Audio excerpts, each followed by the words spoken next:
नमस्कार, मैं चंदन कुमार। अंगवानी पर बात आपकी कार्यक्रम के इस वीडियो में हम बात करेंगे भागलपुर के उस शख्स की जिसने बस एक घटना से ठान लिया कि भागलपुर में वो एक अंतर्राष्ट्रीय मानकों वाला राष्ट्रीय स्तर का स्कूल भागलपुर में खोलेंगे एक दिन। और शुक्रिया कहिए उस घटना का जिसके कारण आज एक अंतर्राष्ट्रीय मानकों वाला राष्ट्रीय स्तर का स्कूल भागलपुर में। क्या थी वो घटना और क्या है इसके पीछे की कहानी, आज सब जानेंगे डीपीएस भागलपुर के pro vice chairman Rajesh Srivastava ji के साथ इस इंटरव्यू में। इस लंबे इंटरव्यू में राजेश जी ने भी खुलकर हर विषय पर बात की है, चाहे वो स्कूल की बात हो या फिर शहर में सुविधा की या फिर खुद के राजनीति में उतरने की।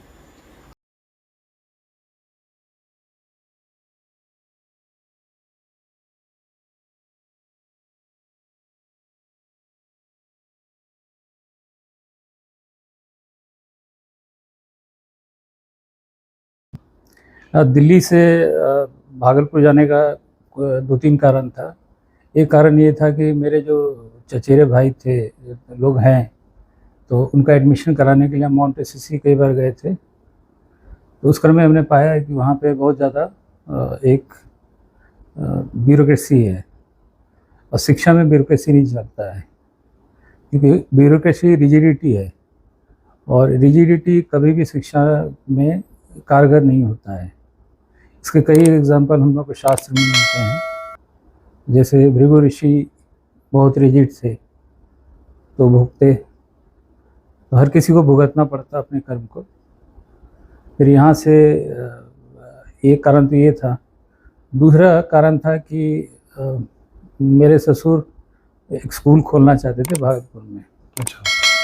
तो मेरी सास ने ये बताया था और उनके बारे में काफ़ी कुछ सुना था हमने जब यूनिवर्सिटी के सिंडिकेट में हम थे। तो एक शारदा बाबू करके हुआ करते थे एमएलसी जी जी। तो उनसे मेरा बनता नहीं था, क्योंकि वो भ्रष्टाचार के मतलब सीमा पे थे वो। अच्छा, भ्रष्टाचार के शुरू के सीमा पे थे या खत्म के सीमा? नहीं, वो अंत से भी ज़्यादा थे। अच्छा। उनकी परिस्थिति ये थी कि एमएलसी का वो ट्रैवल एक्सपेंस भी लेते थे, यूनिवर्सिटी का भी लेते थे। अच्छा।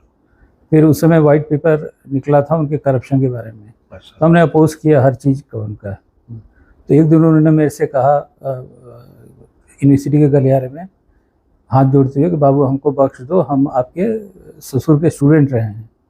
वो इतना रिजिड नहीं थे जितना आप हैं। तो हमने इतना ही कहा कि आप करप्शन बंद कर दीजिए, हम आपका पीछा करना छोड़ देंगे। तो लेकिन वो प्रेमा झा जी, डॉक्टर प्रेमा जी झा जी थी उस समय, और दोनों का साठगांठ था। तो प्रेमा झा पे केस भी हुआ। 28 सितंबर 2007 को 27 को उन्होंने एक लोकल अखबार में मेरे विरुद्ध निकलवा दिया, और जिस रिपोर्टर के थ्रू निकलवाया उसको प्रेस का, अभी वर्तमान में वो प्रेस का इंचार्ज है। अच्छा। यूनिवर्सिटी प्रेस का। तो वो क्विड प्रो को था। फिर उन्होंने सुबह मुझे फ़ोन किया कि आपके कॉलेज पे इंक्वायरी हम कॉन्स्टिट्यूट करें। हमने कहा मैडम जो करना कर लीजिए, हमारे यहाँ एक भी चीज़ कानून के बाहर नहीं होता है। तो उन्होंने फिर 28 तारीख को उनके यहाँ विजिलेंस का रेड हुआ। लाल कमेटी आई राजभवन से, उसमें बहुत सारा अनियमितता है मिली उन लोग को। उसके बाद केस दर्ज हुआ और परिणति को वो प्राप्त हुए। शारदा बाबू भी, उनकी भी स्थिति खराब हो गई थी, उन पे भी हमने केस करवा दिया था। तो ये कारण तो ठीक है, लेकिन जो पहला कारण है उससे हर एक भागलपुर या उस इलाके का लोग अपने को जुड़ा हुआ महसूस करेगा कि हाँ, एक दो स्कूल जो थे वहां पे, माउंट एसीसी हो गए, सेंट जॉर्ज, इन स्कूलों की मोनोपोली थी और वहां के अभिभावक चाहते भी थे किसी न किसी तरह हमारे बच्चे का एडमिशन उस स्कूल में हो जाए। तो ये जो आपने बात करी ना कि एक ब्यूरोक्रेसी, स्कूल में ब्यूरोक्रेसी था, जिससे आप जो है कभी मतलब हुआ क्या था, ये क्या घटना थी, ये बड़ा अच्छी बात लगी, ये बताया आप। मेरे बड़े चाचा का बेटे का एडमिशन कराना था। अच्छा। और वो पढ़ने में अच्छा था, उसका नाम नहीं आया था एडमिशन लिस्ट में। किस स्कूल में? माउंट एसीसी में। अच्छा अच्छा जी। तो फिर मेरे बड़े चाचा ने रिक्वेस्ट किया, उस समय मसूरी में पढ़ते थे, अच्छा तो मेरे चाचा को लगा कि अंग्रेजी स्कूल में पढ़ता है तो अंग्रेजी में बात करेगा तो एडमिशन हो जाएगा। अच्छा उन्होंने इस भावना से कहा। अच्छा कि अंग्रेजी में, हाँ। चूंकि बड़े स्कूल में पढ़ता है तो वहाँ अंग्रेजी में बात करेगा तो हो हो जाएगा। जाएगा। हाँ बिल्कुल सही, इसी तरह की स्थिति थी हमारे सर की। तो लेकिन हमारा एक फैक्टर था कि हम बहुत रिजिड थे, बचपन से ही करप्शन और झूठ के विरुद्ध। अच्छा तो मुझे हॉस्टल भेजने का कारण भी ये था माता पिता का कि हम किसी तरह का न्यूसेंस नहीं बर्दाश्त करते थे। तो हम गए एडमिशन के रिक्वेस्ट करने के लिए, लिखा भी हमने लेटर, क्योंकि जो व्यवहार देखा ऐसा लगा कि वो लोग टोटल ब्यूरोक्रेसी में इन्वॉल्व है। अच्छा तो वो सब मेरे मन में था कि कभी न कभी हम यहाँ इस शहर में आएंगे, क्योंकि भागलपुर शहर में मेरा जन्म हुआ है। अच्छा जी। तो मेरा एक नेचर रहा शुरू से कि किसी ने मुझे मदद किया, एक गिलास पानी भी दिया, मैं कभी भूलता नहीं हूँ। जी। और वो दिन तो नहीं हो सकता, लेकिन मैं प्रयास करता हूँ कि साथ दे दूँ।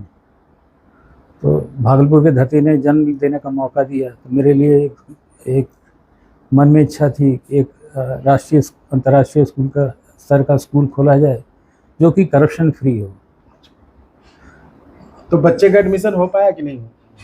हाँ, एडमिशन हो गया। एडमिशन हो गया, लेकिन वो जो वाकया था उसने आपको बहुत प्रभावित किया। बिल्कुल। और उसके बाद ही आपने तय किया कि एक राष्ट्रीय स्तर का, अंतर्राष्ट्रीय मानदंड वाला एक कोई स्कूल आपके जन्मभूमि वाले शहर में आए। हाँ। और शायद ये कारण था कि डीपीएस आज है वहाँ। हाँ, और वह मॉन्टेसरी के जो प्रिंसिपल, उस समय से मुझे नाम याद नहीं, वो मेरे अंग्रेजी से प्रभावित हो गए थे।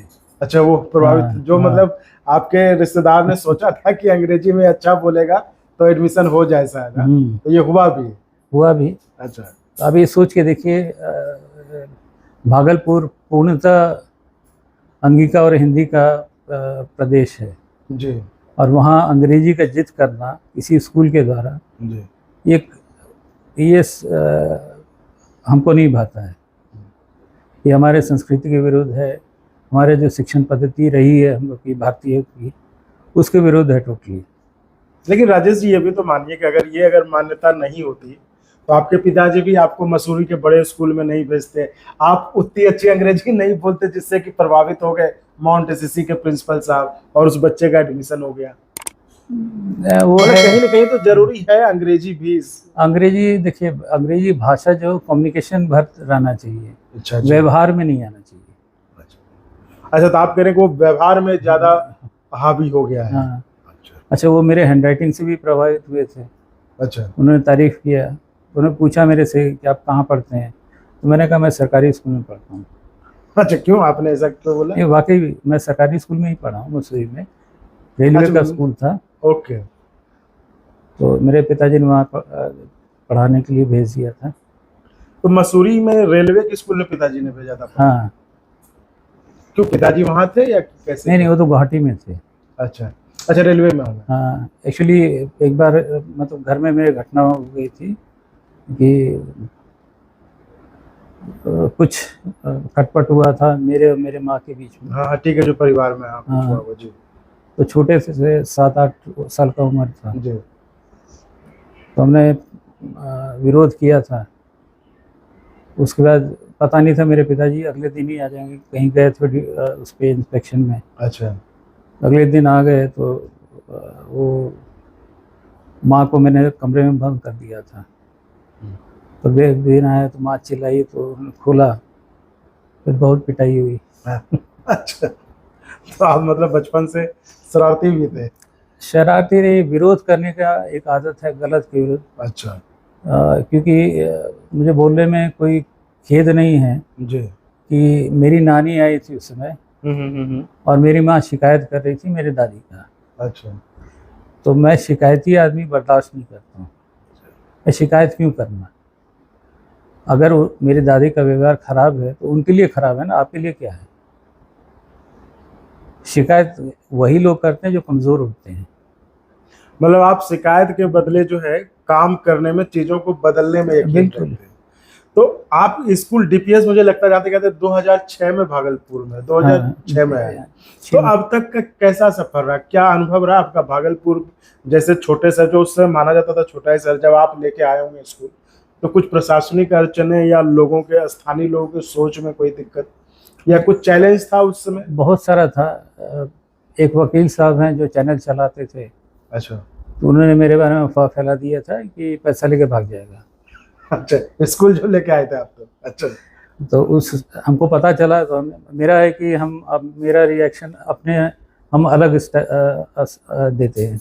अच्छा, तो बस विजिट के लिए आए, तो जो सज्जन चैनल चलाते थे उन्होंने एक सवाल कर दिया। आपको चैनल चाहने वालों से मतलब काफी दिक्कत झेलना पड़ा लग रहा है पहले? बहुत ज़्यादा। अच्छा, तो फिर वो माइक जैसे जैन भट्ट के मुंह के वो लगा के सवाल उल्टा सीधा करने लगे, तो जैन भट्ट साहब गुस्सा गए।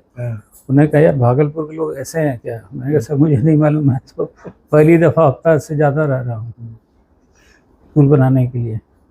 तो मतलब फाइनली स्कूल बन गया, सारी चीजें हो गई और स्कूल चलने लगा। तो अब तक कितने बच्चे निकल चुके होंगे वहां से?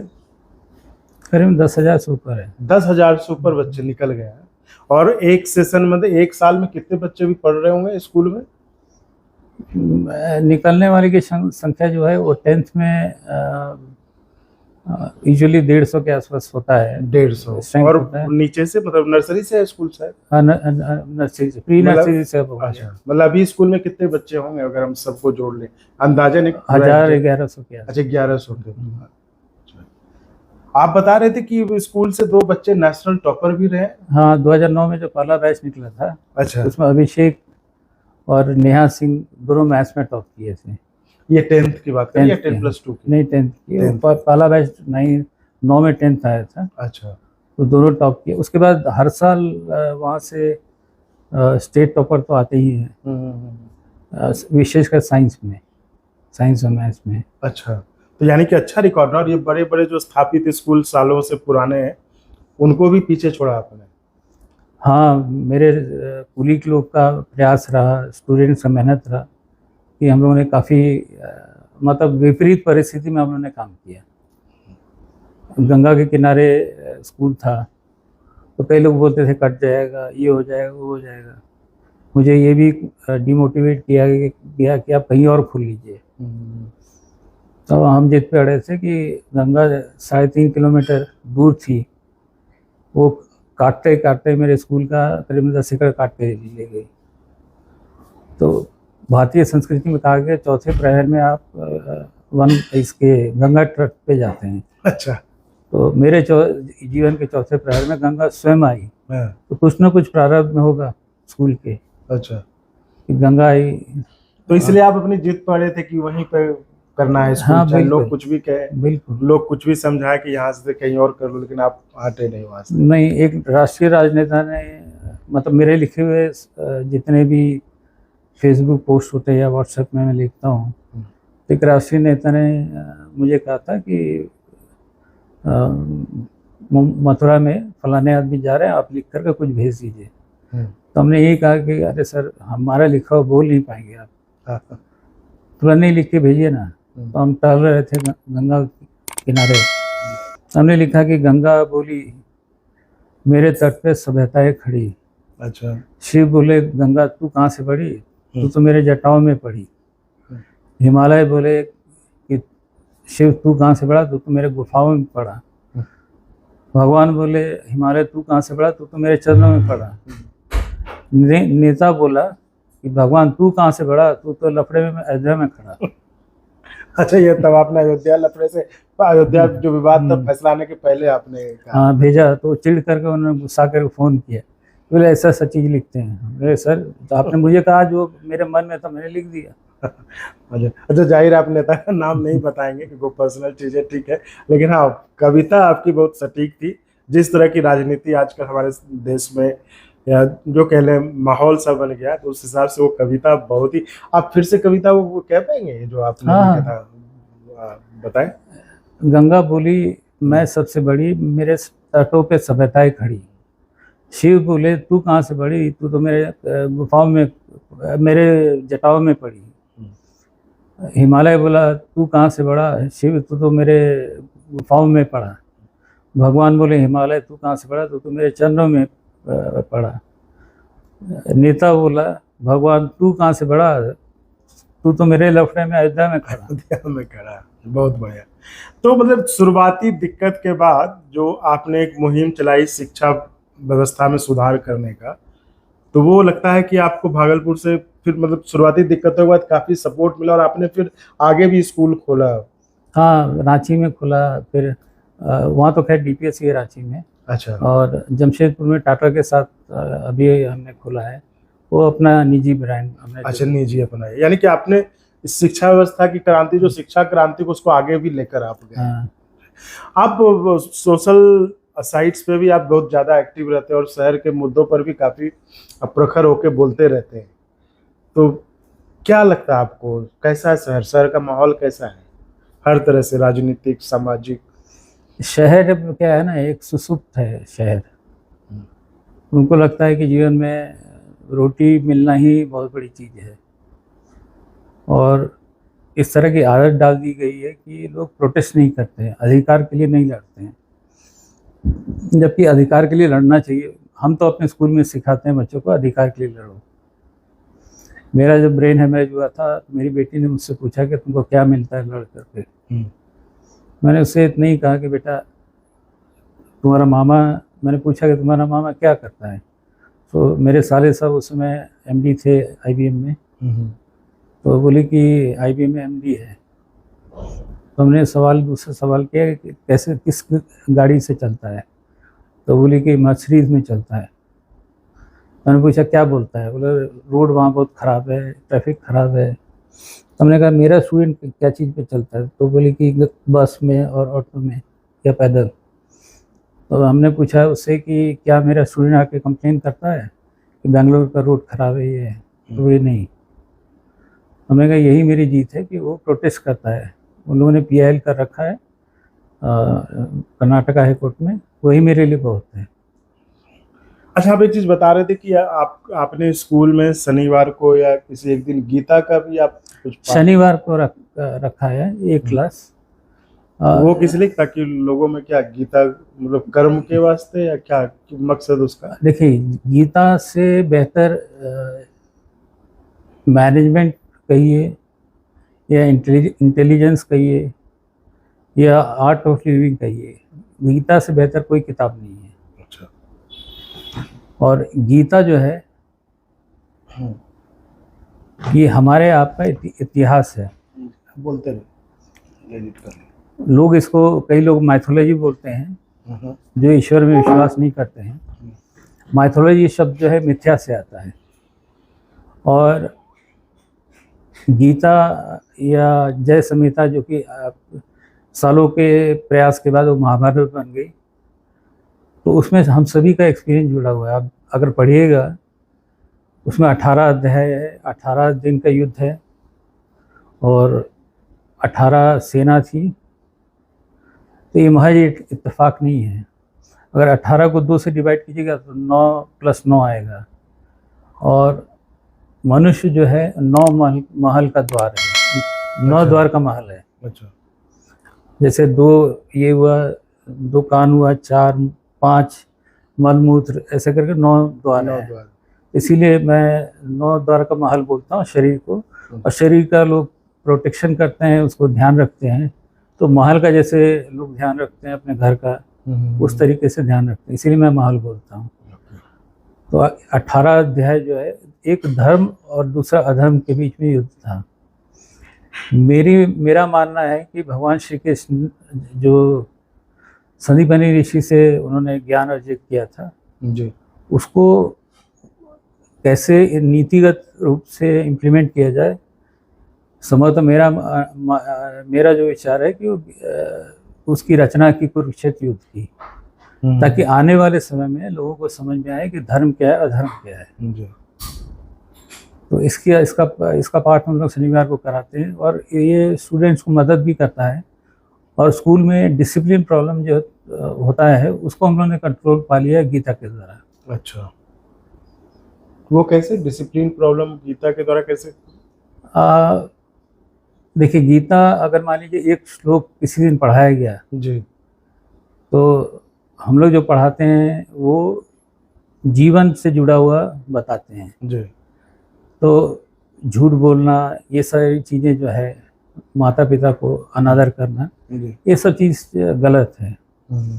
इसके एग्जाम्पल के लिए हमने एक प्रोग्राम रखा था स्कूल में, जो अभी भी चलता है, रंगोली। मेरा उद्देश्य था कि 3 पीढ़ी को जोड़ना, दादा दादी, माता पिता और बच्चे को। तो पहले जब हम लोग ने स्टार्ट किया था तो कोई आता नहीं था। अच्छा। फिर हमने उस समय के हेडमास्टर को कहा, गिरीश चंदा जी को, कि आप 10 मार्क्स लगा दीजिए, वो मिलेगा, 10 मार्क्स लगा दीजिए, उसके बाद अपने आप आएगा सब। अच्छा। तो 10 मार्क्स जब रखा गया तो सब लोग आने लगे। अच्छा। तो उसमें हम लोगों ने एक प्ले कार्ड बना के लिख दिया कि please leave your ego outside before entering the complex. मतलब आपने गीता को फॉलो करते हुए जो है स्कूल में एक तरह से कह लें कि बच्चों में एक डिसिप्लिन भी इनकलकेट कर दिया। हाँ बिल्कुल। उससे क्या हुआ ना कि परिवार में भी देखिए, जी बच्चा बाहर प्रेम क्यों खोजता है, इसको समझने की कोशिश कीजिए। जी बच्चा प्रेम बाहर इसलिए खोजता है जब वो माता पिता या भाई बहन में नहीं पाता है। मनुष्य जो है प्रेम का भूखा है,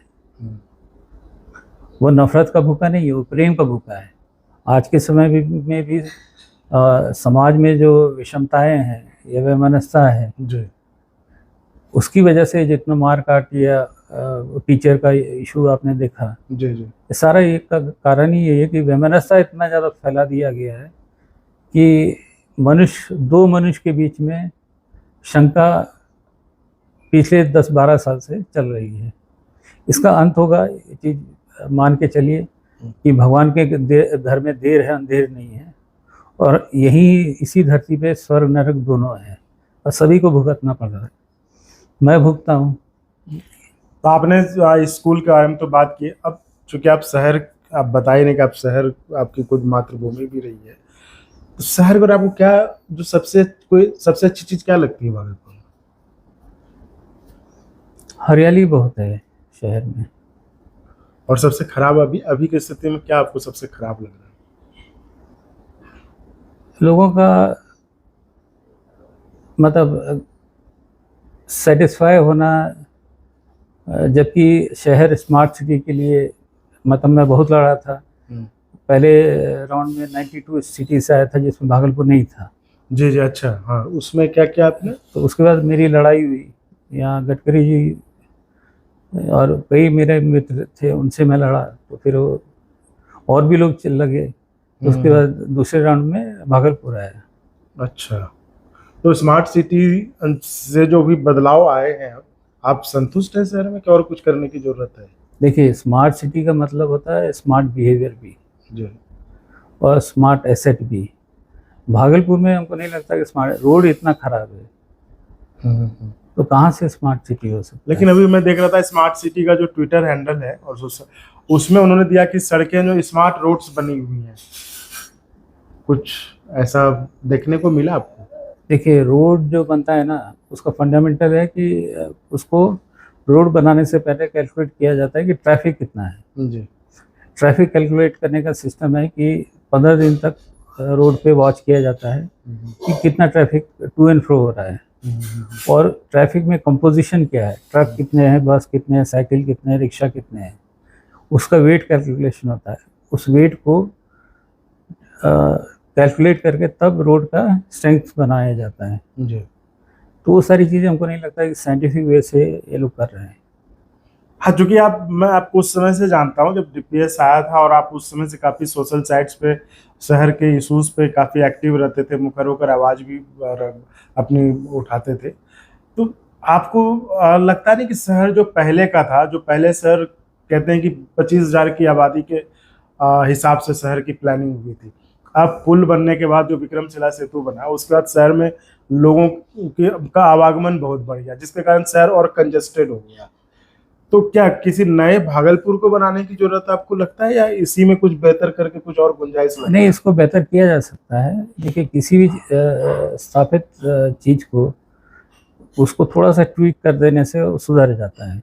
अब जैसे रोड का ही मैंने एग्जांपल दिया, कैसे करना चाहिए। एक दूसरा क्या है कि स्मार्ट सिटी के जितने लोग हैं हर मोहल्ले में जा कर के उनके व्यवहार के बारे में बताएं, ऑब्जर्व करें, उनको बताएं कि स्मार्ट सिटी में व्यवहार कैसा करना चाहिए, उनके लिए क्या क्या किया जा रहा है।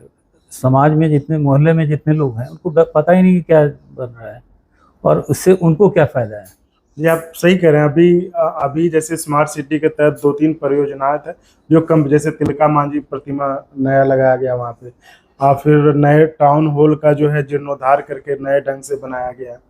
तो नई चीज़ें तो हो रही हैं, जैसे जोकसर के पास शायद जो गंगा मेरीन ड्राइव के तर्ज पे लाइटिंग वाइटिंग की अच्छी, लेकिन लोगों को पता नहीं कि क्या वहाँ लोगों में अवेयरनेस की वजह से। अभी किसी दर्शक ने भेजा वहाँ से वीडियो कि कैसे बूढ़ानाथ घाट के पीछे जो गंगा घाट है, जो पार्क है, पूरा कूड़ा कचरा फैला हुआ, लेकिन उसको कोई उठा नहीं रहा, बहुत दिन से पड़ा हुआ है। तो ये जब तक नहीं होगा तब तक शहर में सुधार की गुंजाइश नहीं। तो ये कैसे संभव है? इसके लिए कौन दोषी है? हमारा राजनीतिक नेतृत्व भी दोषी है या शहर का प्रशासन इसके लिए जिम्मेदार? किसको मानेंगे आप? देखिए, तीनों ही दोषी हैं इसमें। राजनीति वाले जितने वो भी दोषी है, प्रशासन भी है, हम सभी भी हैं। क्योंकि कूड़ा जो है उसका 2 फैक्टर होता है, एक रिसाइकलेबल और एक नॉन रिसाइकलेबल। जैसे लोग इंसुलिन लेते हैं जी, उसका जो नीडल होता है उसको सेफली थ्रो करना चाहिए। इस तरह की चीज़ें का ज्ञान स्मार्ट सिटी के जितने लोग हैं ये मोहल्ला वाइज कराना चाहिए। मोहल्ले में किसी एक आदमी जिसके पास बड़ा स्पेस हो वहाँ जा कर के उनको प्रेजेंटेशन करना चाहिए। उससे क्या होगा कि उनको जानकारी मिलेगी और कैसा व्यवहार करना है। व्यवहार बहुत ज़रूरी है क्योंकि व्यवहार से ही उपयोग कर पाएंगे। अब जैसे स्टेशन काफ़ी बदल गया, भागलपुर स्टेशन, लेकिन उसका उपयोग कैसे किया जाए इसका ज्ञान किसी को नहीं। लोगों में जागरूकता फैलाने की जरूरत। बिल्कुल। अच्छा, आपसे ये सवाल नहीं पूछें तो मतलब ठीक नहीं रहेगा, क्योंकि आप दिल्ली से भागलपुर फिर रांची और आपका मूवमेंट अक्सर बना रहता है, और भागलपुर इतना पुराना शहर, वहाँ के एयरपोर्ट के बारे में क्या कहना चाहेंगे आप? क्योंकि दिक्कत तो आपको होती है, क्योंकि आपके मूवमेंट में बहुत दिक्कत होती है। हाँ, ये तो है। देखिए, एयरपोर्ट का मैंने बहुत प्रयास किया था। और आपने कैसे प्रयास किया था? यहाँ मंत्रालय में मैंने काफ़ी प्रयास किया था। अच्छा। फिर दूसरा मैंने प्रयास किया था DRM ऑफिस के लिए। अच्छा। तो आदिर रंजन चौधरी जी ने DRM ऑफिस अप्रूव कर दिया था, राजधानी भी अप्रूव किया था। वो तो लालू जी ने अपने अंतरिम बजट में DRM ऑफिस और राजधानी का, जो कि अभी तक नहीं हो पाया। हाँ, तो वो राजनीति की वजह से अटका हुआ है। क्योंकि एक विशेष जो लोग सत्ता में हैं वो वहाँ के पुराने जो रहे हैं, मैं नाम नहीं लेना चाहता हूँ जी, उनसे उनका बनता नहीं है, तो इस वजह से एयरपोर्ट नहीं है। आपसी रंजिश का कारण है, राजनीति। तो आपको लगता है कि एयरपोर्ट होना चाहिए? और क्या अब क्या लग रहा है आपको? लोग कह रहे हैं कि अब देवघर में चूंकि बन गया है तो इतने नजदीक शायद एयरपोर्ट नहीं बन सकता। ऐसा नहीं, ऐसा कुछ नहीं है, ऐसा कुछ नहीं है। देखिए, 2014 में शायद जब NTRO chairman mister PV Kumar थे, उस समय मैंने उनसे अप्रूव कराया था एक एयरपोर्ट, ऑपरेशनल एयरपोर्ट।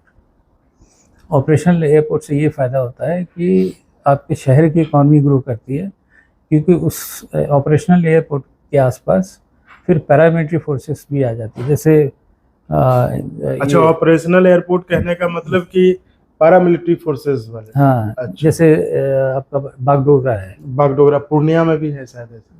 पूर्णिया में भी है, मतलब मिलिट्री का है, मतलब सिविल नहीं है। हाँ, तो हमने अप्रूव कराया था क्योंकि NTRO के पास 4 एयरपोर्ट का अप्रूवल था। अच्छा।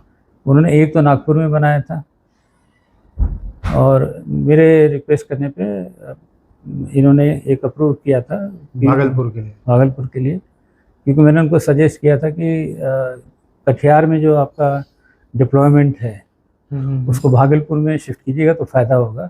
अच्छा। क्योंकि गंगा से आप वाटर वे से जल्दी पहुंच सकते हैं। और अगर भागलपुर में मेरा उद्देश्य है कि प्लेन अगर हो जाएगा तो प्लेन सर्विस स्टार्ट हो जाएगा तो शहरवासियों को फ़ायदा होगा। अच्छा। क्योंकि भागलपुर आप ये मान के चलिए कि इसका पुराण में भी वर्णन मिलता है। जी, ये ऐतिहासिक हाँ, शहर तो है ही ऐतिहासिक भागलपुर। शहर है, पुराण में भी मिलता है। और श्रृंगी ऋषि जो थे, उनके आने पर कई वर्षों से ये फेमिन हो गया था, वहाँ पे अकाल पड़ा था आंध्र प्रदेश में। अच्छा, आंध्र प्रदेश में, अच्छा ठीक है।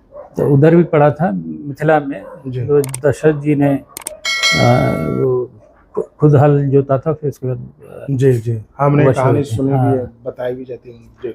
तो उसी तरह की परिस्थिति आंध्र प्रदेश में भी था। तो श्रृंगी ऋषि जब आए, शहर को ये था कि अगर कोई तपस्वी ऐसा है जो कि जिसने कभी किसी महिला या किसी को ना देखा हो, अच्छा। उस तरह का कुछ था, हमको एग्जैक्टली याद नहीं है। उस तरह का कुछ था कि उसके आने पर वर्षा होगा।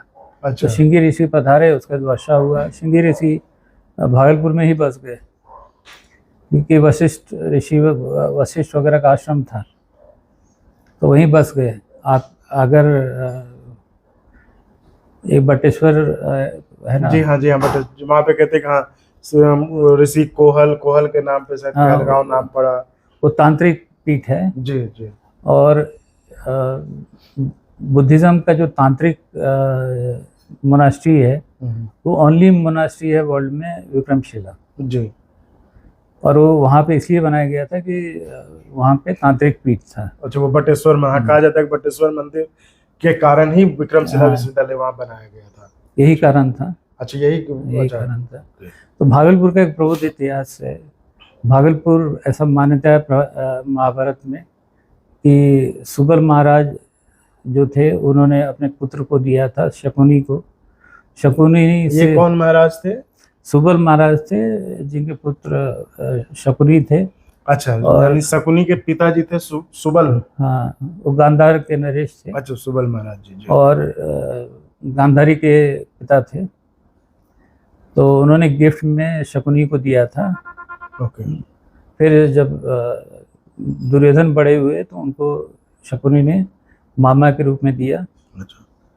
फिर दुर्योधन ने मित्र को दिया, कर्ण को।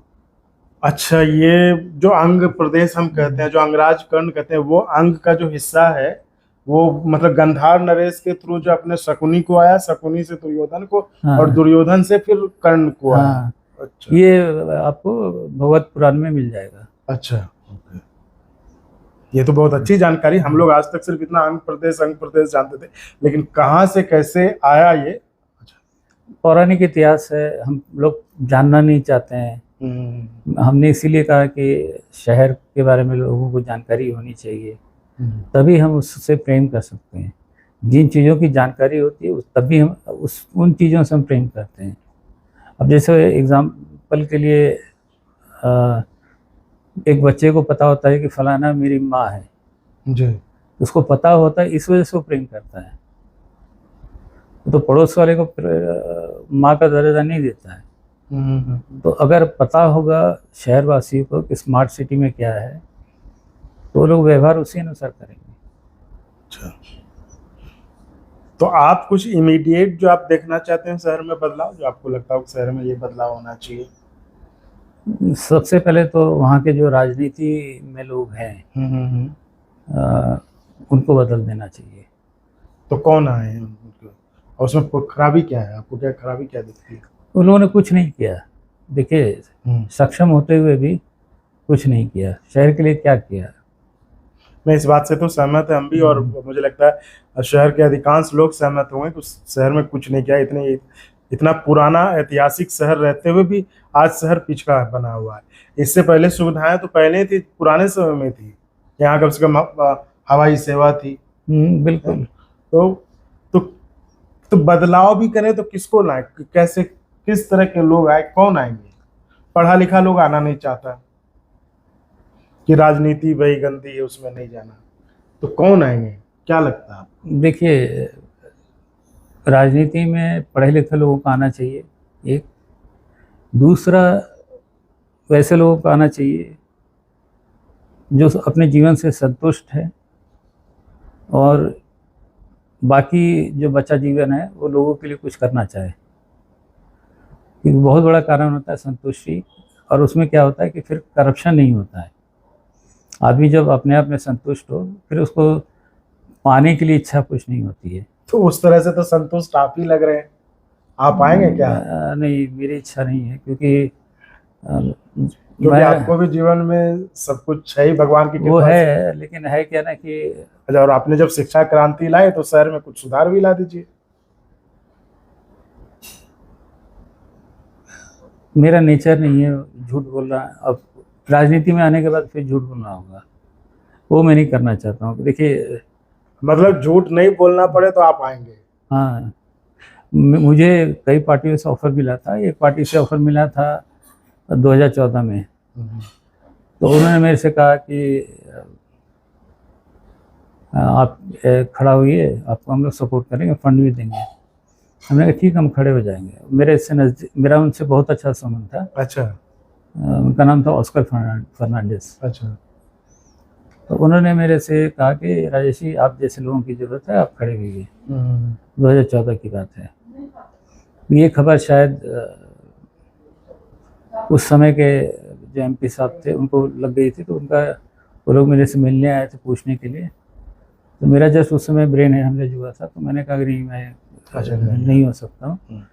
तो ऑस्कर जी, चूँकि हम दोनों बहुत अच्छे संबंध थे, तो मैंने उनसे कहा, वो बहुत जिद कर रहे थे, मेरे घर पे भी आए, तो हमने उनसे इतना ही कहा कि सर एक चीज़ का गारंटी दीजिए तो हम खड़े हो जाएंगे। तो बोले क्या? हमने कहा एक आदमी का खून नहीं बहना चाहिए, ये गारंटी दीजिए, हम खड़े हो जाएंगे। तो उन्होंने हाथ जोड़ दिया, तो संभव ही नहीं है, कुछ ना कुछ तो होगा ही। हमने कहा नहीं, तब नहीं हो सकते। तो इसकी गारंटी कौन देगा कि एक आदमी का खून ना बहे? देखिए, अब वो भी दिल्ली में बैठा नेता कैसे दे सकता है आपको? मतलब ये मुझे नहीं लगता, मतलब आपको नहीं लगता कि ये थोड़ा उनके सामने बात रखना गलत था? या मेरा विचार वैसा है, राजनीति जो है, देखिए, राजनीति किसी के कंधे पे चढ़ के नहीं करना चाहिए। शहर में जितने अधिकतर लोग जो हैं वो राजनीति कंधे पे चढ़ के करते हैं। आप ही के चैनल में हमने किसी का देखा कुछ दिन पहले, शायद उनके भाजपा के थे, वो उनका बेटा शायद, मैं नाम भूल रहा हूँ, मेरे साथ अच्छा संबंध था उनका, भाजपा के अध्यक्ष थे बिहार के। अच्छा, भाजपा के अध्यक्ष थे? हाँ, अच्छा, जनसंघ से जुड़े हुए थे। अच्छा, वो जगदम्बी बाबू? हाँ, जगदम्बी वीरेंद्र बाबू उनके बेटे का? हाँ, तो जगदम्बी बाबू से मेरा अच्छा संबंध था जी। तो मेरा क्या है ना, सबसे अच्छा संबंध है, लेकिन मैं संबंध को है ना उपयोग करके किसी के कंधे पे चढ़ करके मैं कुछ नहीं करना चाहता। क्योंकि राजनीति खराब इसलिए है क्योंकि वहाँ पे लोग एक दूसरे के कंधे पे चढ़ते हैं और दूसरों को बर्बाद करते हैं। आज शहर की परिस्थिति खराब किस लिए है? आप आज़ादी के बाद से जोड़ लीजिए, कितने सारे इलेक्शंस हुए, और जहाँ तक मुझे ख्याल है कि 95 या 96 में MP लैट फंड का शायद हुआ था मुझे। जी। तो 5-5 करोड़ रुपया में, हाँ सही बात है। अगर हर एक साल का 5 करोड़ रुपया था, 5 साल 25, एक MP के टर्म में ही 25 करोड़ हो जाता है। उसमें तो शहर की शक्लो सूरत तो बदली जा सकती थी। फिर वो स्मार्ट सिटी की टैग की जरूरत ही नहीं थी। तो फिर आप ही तो कहते हैं ना कि ऐसे लोगों को आना चाहिए जो सब चीज से संतुष्ट हो, पढ़े लिखे हो, वो शहर पे ज्यादा काम कर पाएंगे। आप फिर ये भी कह रहे हैं कि ये नहीं हो पाएगा हमसे, तो फिर कैसे लोग आएंगे? किसी न किसी को तो आगे आना पड़ेगा ना। देखिए, शहर जो है ना, मुझे लगता है आप मतलब थोड़ा मतलब कुछ होगा, कुछ शंकाएं, या कि हाँ आगे जो आप कह रहे हैं कि खून ना बहे और इस तरह की हालत, तो वो तो कोई गारंटी नहीं दे पाएगा। लेकिन अगर आप आते हैं या कोई उस तरह सोच वाले आते हैं तो वो अपनी सोच से लोगों का सोच बदल के एक अच्छा भागलपुर बना सकते हैं। देखिए, कोई भी शहर जो है ना किसी के भरोसे रहता नहीं है। कोई ना कोई उठकर खड़ा जरूर हो जाएगा और अब जैसे उदाहरण के लिए आपको बता रहे हैं कि सहदेव को पता था कि युद्ध होगा और युद्ध में कौन जीतेगा, जी। लेकिन सहदेव से जब श्री कृष्ण ने पूछा कि कौन से 5 ग्राम मांगे, तो सहदेव ने वैसे 5 ग्राम बताया जो कि हस्तिनापुर के इर्द गिर्द से, और अगर वो 5 ग्राम ये दुर्योधन दे देता तो ना बाहर जा सकता था ना अंदर आ सकता था, उसके लिए दुविधा वाली स्थिति थी। और सहदेव ने जानबूझकर बोला था, उसके बाद श्री कृष्ण ने जाकर वही 5 ग्राम मांगा तो दुर्योधन ने मना कर दिया। तो मैं ये उदाहरण इसलिए दे रहा हूँ कि कोई ना कोई जरूर खड़ा हो जाता है। कुरुक्षेत्र युद्ध में देखिए पांडव खड़े हो गए, कोई ना कोई, मतलब शहर माँ जैसी है कि हम सभी को जन्म दिया है ना उसने, तो जन्म दिया स्थान देने का मतलब क्या हुआ, माँ जैसी है। मतलब कोई ना कोई आपको लग रहा है कि कोई ना कोई खुद ब खुद आ जाएगा और शहर। हाँ बिल्कुल। कोई अब तक तो हो नहीं पाया, इतने साल हो गए। पिछली बार भी चुनाव में कहा गया, पड़ोस के सांसद थे, उन्होंने कहा कि समझ लो मैं लड़ रहा हूँ, इसको जिता दो। तो ऐसे कब तक शहर में चलता रहेगा? हमको लगता है लोगों की सोच भी थोड़ा बहुत ज्यादा दोषी है इस हालत के लिए। हाँ बहुत है। अब ये लोग जात पे, धर्म पे, ये किस तरह की राजनीति है कि हम हमारा समझ लो कि हमको वोट दे रहे हैं, अरे आपकी बपौती है क्या? हाँ, लोग भी बढ़ जाते हैं पार्टी पे, जात पे, धर्म पे, जिसके कारण कि शहर का नुकसान। आप सही करेंगे, आपने अच्छी बात कही कि अगर 5 करोड़, सिर्फ एक सांसद के टेन्योर का उदाहरण ले लें, एक साल में 5 करोड़ का इंतजाम था, प्रोविजन था एमपी लेड फंड के तहत। अगर हम सिर्फ एक सांसद के 5 साल का टर्म लें तो 5 करोड़ इंटू 5 ईयर्स 25 करोड़ हो जा रहे हैं।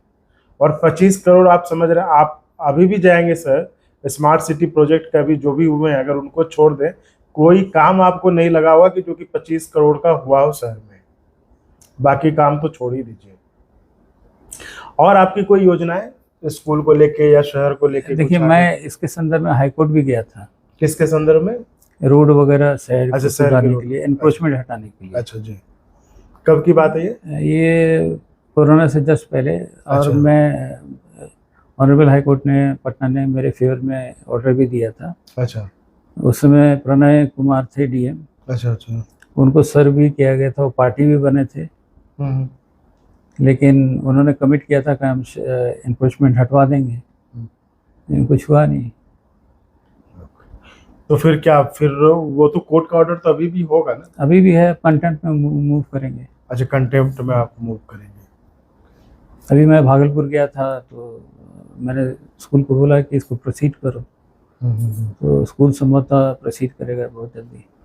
इस स्कूल में आप बहुत, एक मंदिर भी बहुत अच्छा है। मैं एक बार गया था आपके स्कूल में, तो आप पूजा पाठ में भी काफी यकीन रखते हैं, धार्मिक व्यक्ति हैं आप। देखिए मेरे लिए रिलीजन और धर्म 2 डिफरेंट चीज़ें हैं। धर्म वह धर्म से धारित है, जो धारण किया जा सके वो धर्म है। अब जैसे मान लीजिए आप मेरे घर में आगंतुक हैं, मेरा धर्म है आपका आदर करना, वो धर्म, उसको धर्म कहते हैं। मंदिर में जाकर भजन कीर्तन करना वो धर्म नहीं है, वो आपकी आस्था है। मंदिर का जो कॉन्सेप्ट है ना, वो पुराण से आया है। मंदिर जो है महिला का रूप है। अच्छा। किसी महिला को आप जब वो बच्चे को लेकर के खेलती हैं पैर पसार करके, तो ध्यान से देखिएगा, ये जो है ये मंदिर का शिला है और यहाँ पे गर्भ है, और ये जो पैर फैलता है वो प्रांगण है। अच्छा। तो मंदिर का कॉन्सेप्ट पुराण से आता है। और मंदिर का कॉन्सेप्ट इसलिए है कि मंदिर एक सेंटर है लोगों को इकट्ठा करके अच्छी बातें करने का। मंदिर में कई बार कहा जाता है कि फलाने फेसिंग मंदिर नहीं होना चाहिए। अच्छा। उसका कारण यही है कि जो भी लोग मंदिर में जाते हैं तो कुछ ना कुछ कामना लेके जाते हैं, और कामना पूरा होने के बाद वो भूल जाते हैं। उनका जो निगेटिव एनर्जी है ना, वो फ्लो करता है मंदिर में, तो इसलिए वो दिशा का है। तो ये सब चीज़ साइंटिफिक है। विज्ञान शब्द जो है गीता में आता है, दूसरे अध्याय में, पहली दफ़ा पूरी दुनिया में दूसरे अध्याय में आता है। और किसी भी ग्रंथ में हिंदू शब्द नहीं है। अच्छा, किसी भी ग्रंथ ये क्या है? किसी ग्रंथ में हिंदू धर्म नहीं है, हिंदू शब्द नहीं है। अच्छा, हिंदू शब्द नहीं है। हिंदुत्व जो है वो 19वीं सदी में, लेट 19वीं सदी में कलकत्ता में एक एमए के स्टूडेंट ने अपने पेपर में लिखा था। अच्छा, हिंदुइज्म को। इसके पहले कहीं नहीं था? उससे पहले कभी उपयोग ही नहीं हुआ। फिर दूसरी बार 1922-23 में हुआ। उस समय ग्वालकर साहब थे, उन्होंने अपनी किताब में हिंदुइज्म वर्ड इस्तेमाल किया। तो मतलब आप कह रहे हैं कि हिंदुइज्म वर्ड का इस्तेमाल 19वीं शताब्दी में हुआ? हाँ, ये पॉलिटिकल शब्द है। अच्छा, ये इसका आधार, आपका ये कहने का कुछ आधार? ये एक विचारधारा है कि अपने आप को सुप्रीम बताने के लिए। अच्छा, लेकिन वो तो कहते हैं कि हिंदुइज्म अनादि अनंत काल से जिसकी कोई वो सनातन है। अच्छा, तो सनातन हिंदुइज्म एक नहीं है? सनातन जो है आदि ना अंत। अच्छा, हिंदुइज्म जो है वो उसका कोई बेसिस नहीं है।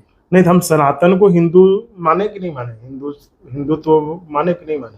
देखिए, हिंदुत्व जो है वो अलग है। अच्छा, सनातन अलग है। सनातन जो है हमारी संस्कृति से जुड़ा हुआ है। अच्छा, हिंदुत्व जो है वो एक पॉलिटिकल पार्टी का विचारधारा है, एक सेक्शन का विचारधारा है। अच्छा, आप कह रहे हैं कि सनातन एक संस्कृति है, वो कल्चर है जो कि हम उससे जुड़े हैं। बिल्कुल। और हिंदुइज्म जो है वो एक राजनीतिक पार्टियों के द्वारा दिया गया सब विचारधारा है।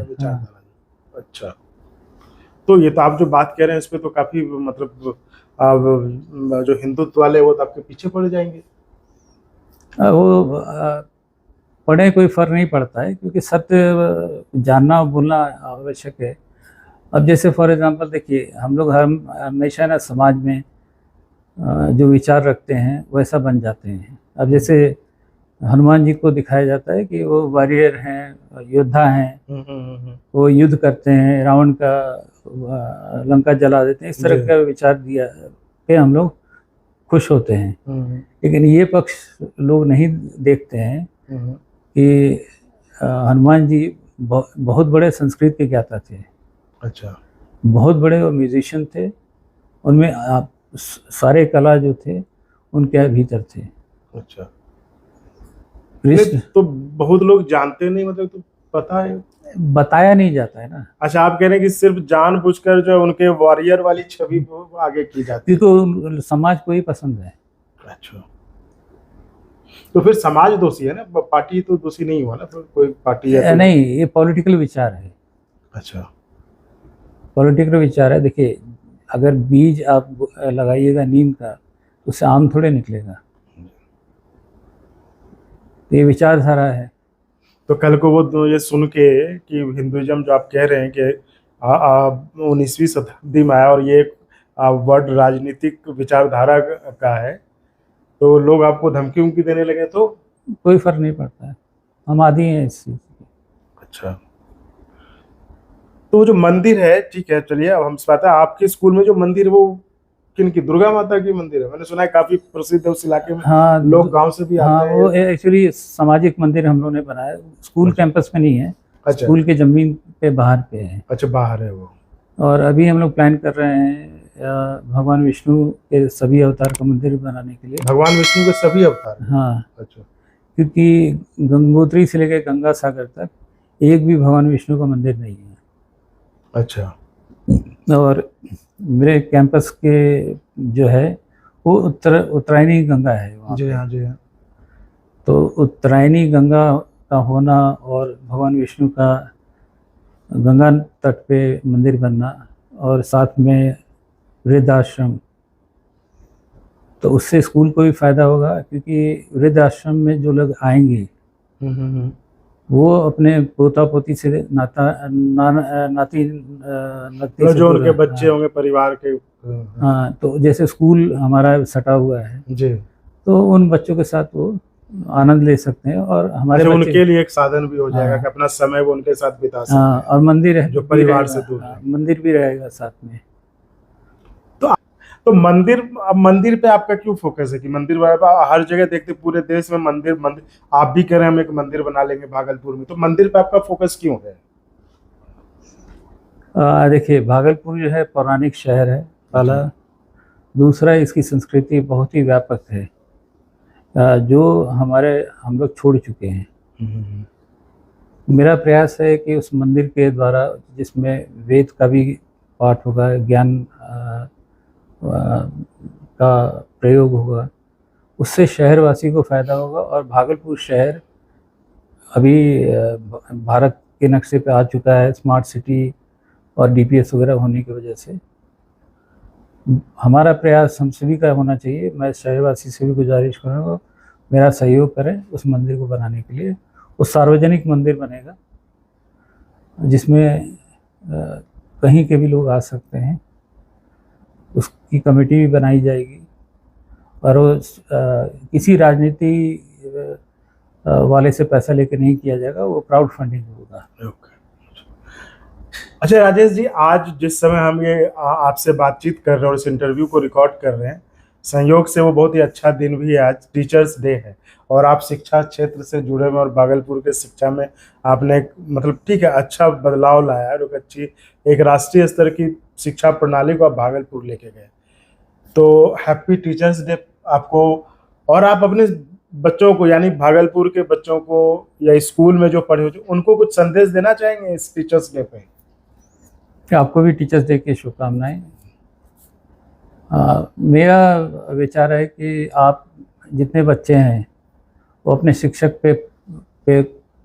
शिक्षक का पूरा सम्मान करें, लेकिन वो क्या पढ़ाते हैं उस पर शंका आपकी हमेशा रहनी चाहिए। उससे क्या है कि कौन, क्यों और कैसे, ये 3 सवाल उठेंगे। इंग्लिश में वाई, व्हेन एंड वेयर। अच्छा, तो आप कह रहे हैं कि बच्चों को भी अपने टीचर पे शंका करना चाहिए, जो टीचर दे रहा है, पढ़ा रहा है। अच्छा, क्योंकि मैं एग्जांपल दे देता हूँ भारतीय इतिहास से। जी। द्रोणाचार्य जो थे, उन्होंने इसको अर्जुन को पूरा ज्ञान दिया था, ऐसी मान्यता है। लेकिन आप सोच के देखिए कि अगर अर्जुन को पूरा ज्ञान दिया होता उन्होंने, तो फिर पशुपता अस्त्र के लिए शिव जी के पास जाने की आवश्यकता क्या थी? यानी कि आप ये कह रहे हैं कि शिक्षकों से आप बच्चों में शुरू से इंक्विजिटिव माइंड हो, जो सवाल करने की, मतलब अगर शिक्षक कुछ भी पढ़ा था, ऐसा नहीं कि वो उन्होंने बता दिया हम बस याद कर लिए। क्योंकि अगर विश्वास कर लेंगे ना बच्चे, अगर विश्वास कर लेंगे टीचर जो पढ़ा रहा है, तब वो आगे नहीं बढ़ सकते। तो शिक्षक दिवस पे राजेश जी का संदेश यही है कि जो भी बताया जाए, चाहे शिक्षक हो कोई, आप उस पर आंख बंद करके विश्वास करने की बजाय उसको तार्किक रूप से समझे कि ऐसा है तो क्यों है, तभी आपका समग्र रूप से विकास होगा। यही कहना चाह रहे हैं ना? बिल्कुल, क्योंकि क्लासरूम में पढ़ने के बाद, अटेंटिव होने के बाद, उसके बाद शाम को पढ़ने की आवश्यकता नहीं पड़ेगी। मतलब जरूरत है तार्किक रूप से चीजों को समझने की, बजाय कि हम उसको रट लें या जो किसी ने बताया हम उसको अपने पास रखें। हाँ, तो उससे एक फ़ायदा और होगा कि बच्चे अपने बचपना का सदुपयोग कर पाएंगे, उसका अनुभव ले पाएंगे। ये बहुत आवश्यक है। हॉस्टल वगैरह जो होता है उसको, मैं चूँकि हॉस्टल में रहा हूँ, तो मैं उसको एक डिग्निफाइड ऑर्फनेज मानता हूँ। माता पिता के पास रह के पढ़े। आप तो इतने धार्मिक व्यक्ति हैं और जहाँ तक मैं जानता हूँ कि मैडम पूरी तरह से एथिस्ट हैं, तो कैसे मेल हो पाता है? विचारों का टकराव तो घर में होता होगा? नहीं, वो अपना विचार ये पे चलते हैं, हम अपने विचार पे चलते हैं। मतलब पूरा डेमोक्रेसी बना के रखते हैं पूरा। अच्छा, वो सिंह राशि की हैं और हम धनु राशि की हैं। अच्छा, आपने इसमें भी देख लिया कि जो कौन सा उनका राशि है तो उससे क्या होता है?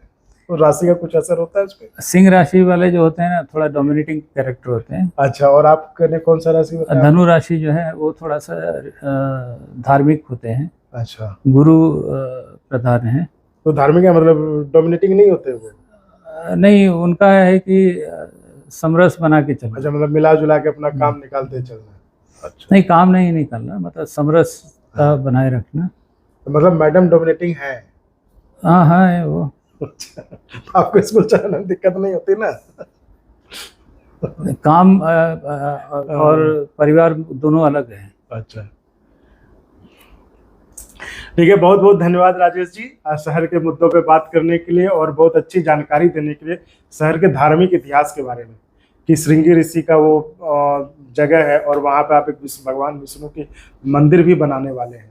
तो भगवान, चूंकि आप धार्मिक व्यक्ति हैं, हम भगवान से हम भी प्रार्थना करते हैं कि आपके प्रयासों में भगवान आपको सफलता दें और एक अच्छा भव्य मंदिर बनाए जिसको कि लोग दूर दूर से देखने आए, और भागलपुर शहर का विकास तो हो ही, जो कि आपने भी माना कि हाँ बहुत सालों से शहर उपेक्षित पड़ा है, तो जिसमें कुछ नए लोग आए जो राजनीति बदल सकें, वहाँ पे पॉजिटिव पॉलिटिक्स हो सके और शहर का विकास हो। धन्यवाद, बहुत बहुत धन्यवाद आपका।